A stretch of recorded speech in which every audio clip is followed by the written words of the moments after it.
Does Qui-Gon showing up make sense? That's what we're going to talk about in today's video. I hope you're all having a nice day so far. Qui-Gon is my favorite Jedi in all of Star Wars. Now, my favorite character overall is Anakin, but I would say the Jedi that I would want to strive to be like when I'm older is definitely Qui-Gon Jinn. You know, very composed, very centered, but also not really like a teacher's pet. You know, he's kind of a rebel a little bit, and he strays away from the certain rules, you know, when he thinks that that's kind of the will of the Force, that's the way to go. So okay, him showing up in Kenobi was by far the most emotional scene for me. That was what kind of broke me down, and I was tearing up pretty good, as you guys saw during the watch party. And for me, I loved seeing him. You know, it was apart from the fact of what we're going to talk about here, which is that it goes against canon, it goes against what George had made. It was beautiful to see Liam Neeson again back in his iconic role, and it immediately took me back to being 9 years old when I saw Qui-Gon Jinn in theaters in 1999 when The Phantom Menace came out.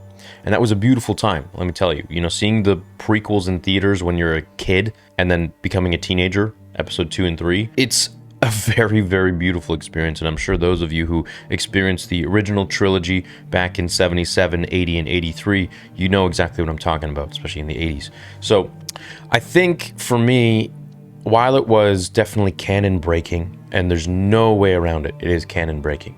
It should not happen. Now, do I want it to happen? Yeah, absolutely. You know, I think we can get some really beautiful stories with Qui-Gon Jinn and Obi-Wan Kenobi. Now, the only difference here is that instead of just hearing his voice, we'll actually see him in his real form, which is awesome. So a few things here that we need to explain. So obviously George made it so that Qui-Gon Jinn couldn't appear in his actual body.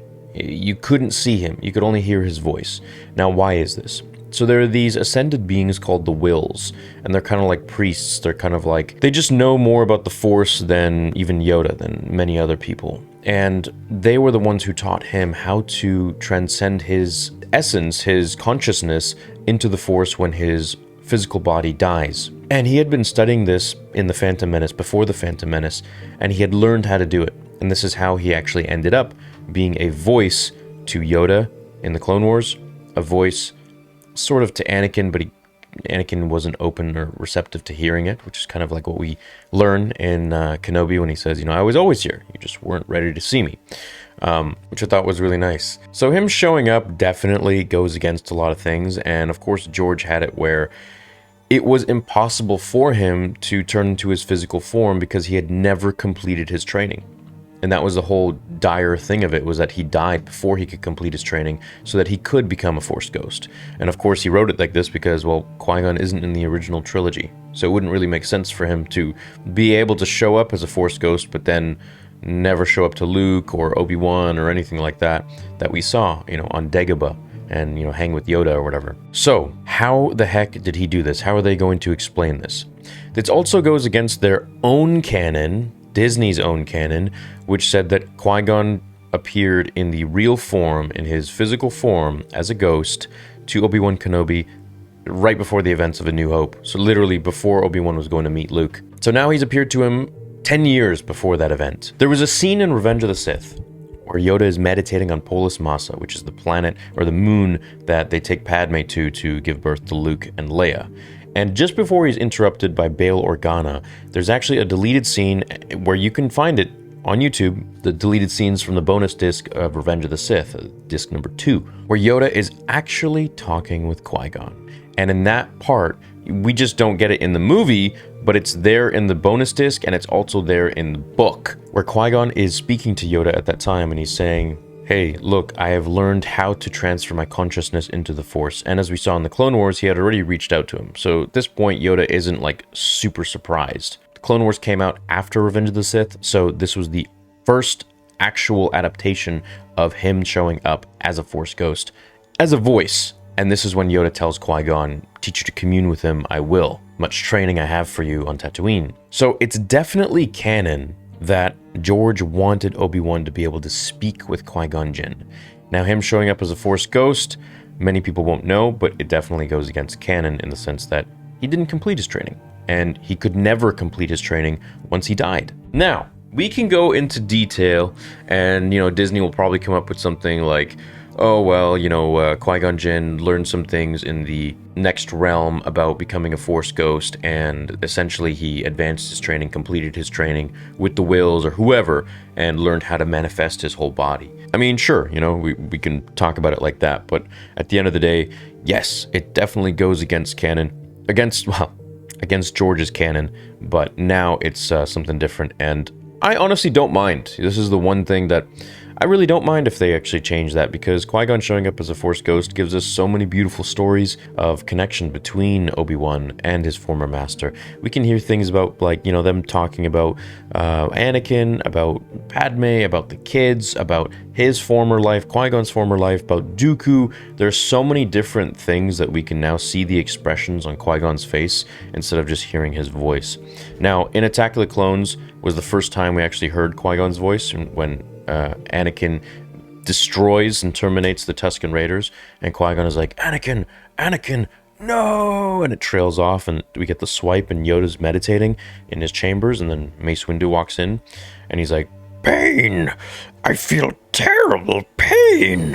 And of course they're talking about Anakin, so that was really the first time that Qui-Gon reached out in the Force, and I guess it was such a big moment for Qui-Gon where he was like, you are now entering down a path that you should not, and this is going to be a very slippery slope, because once you get a taste of the dark side, it's just going to be easier and easier for you to tap into, right? It's like the ring. It's like the one ring. Once you wear it a little bit, it starts to grow heavy, you start to grow weaker, but you're becoming addicted to it.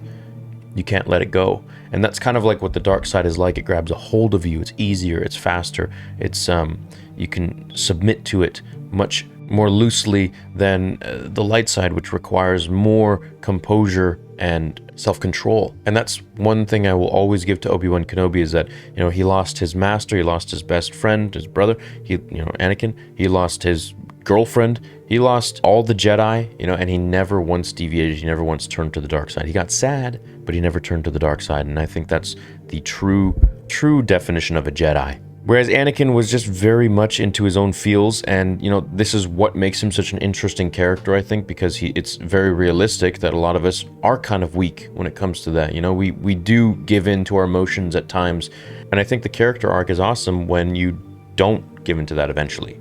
You know, it's like Luke started out whiny farm boy, becomes a very composed Jedi Knight. And I think, you know, when you are able to see the stark contrast, it's cool. But with Obi-Wan, he was always just kind of very disciplined, and I always admired that. So, okay, what did we go over? We went over Qui-Gon reaching out to Anakin. Yoda can maybe hear it too in Attack of the Clones. He reaches out to Yoda in the Clone Wars, and then he also reaches out to Yoda again on Polis Massa and teaches him how to commune with Obi-Wan. Now that Qui-Gon is in the picture, he can probably also get messages from Yoda and relay them to Obi-Wan, and maybe teach him to commune with Yoda as well. I mean, if you can commune with people that are dead, you can definitely commune with people that are like on another planet somewhere. You know, so I'm sure maybe if they're strong enough in the Force, Obi-Wan will be able to learn this technique and talk with Yoda as well. Maybe he'll even go visit him. I don't really know. If he's gonna leave Tatooine again in season 2, I think that would be just a little comical at this point. I mean, it was already canon breaking enough that he left in season 1, but okay, let's just let that slide. Now he's really got to, you know, double down and sit on Tatooine and just be there for like the next 10 years, which gives us a lot of moments of him and Qui-Gon Jinn, which is cool. So in recap, of course, while it doesn't make sense, you know, it's not canon that he shows up as a Force ghost, he's never supposed to be able to. Now that it's Disney Star Wars, I'm much more lenient on things, because I'm just like, well, it's not George anyways, so we'll just see what happens. Sort of treating it like an almost fan fiction in some cases. The things I like, I pick out as canon. The things I don't like, I just revert back to the books or the comics, Dark Horse comics, or the movies, or whatever it was that George had created, and I just kind of keep them separate. So with Qui-Gon back, I'm very hopeful that we'll get to see much more of him, and I'm hopeful that we get to see a lot more of Obi-Wan's connection with him, and as well as Qui-Gon's stories. You know, this could really open up. I mean, they could even make a whole show about Qui-Gon and Obi-Wan sitting, sort of like a never-ending story type of thing, where they're sitting around a campfire or whatever it might be, and we're just getting flashbacks while Qui-Gon is narrating and Obi-Wan is asking questions. I mean, we could go back to him and Dooku, we could go back to him as a Padawan, we could go back to Dooku as a Padawan, we could go back to so many different things of maybe even alternate scenarios, and they could really have fun with it. Could be animated, it could be live action, whatever. So anyways, that's what I think about Qui-Gon Jinn showing up in the real form, in the physical form, even though it breaks canon and goes against his actual lack of training with the wills. It still is fun to see on screen, and it's emotional nonetheless. So let me know what you guys think about it. Do you agree? Do you think it's cool that he's back and nice? Or do you wish they just stuck to canon and just left him to be a voice in the Force? Which would have been fine too, because we still would have gotten him, but I think this is much more fulfilling. Well, thanks for watching today's vid. I'll catch you on the next one. Until then, remember, the Force will be with you, always.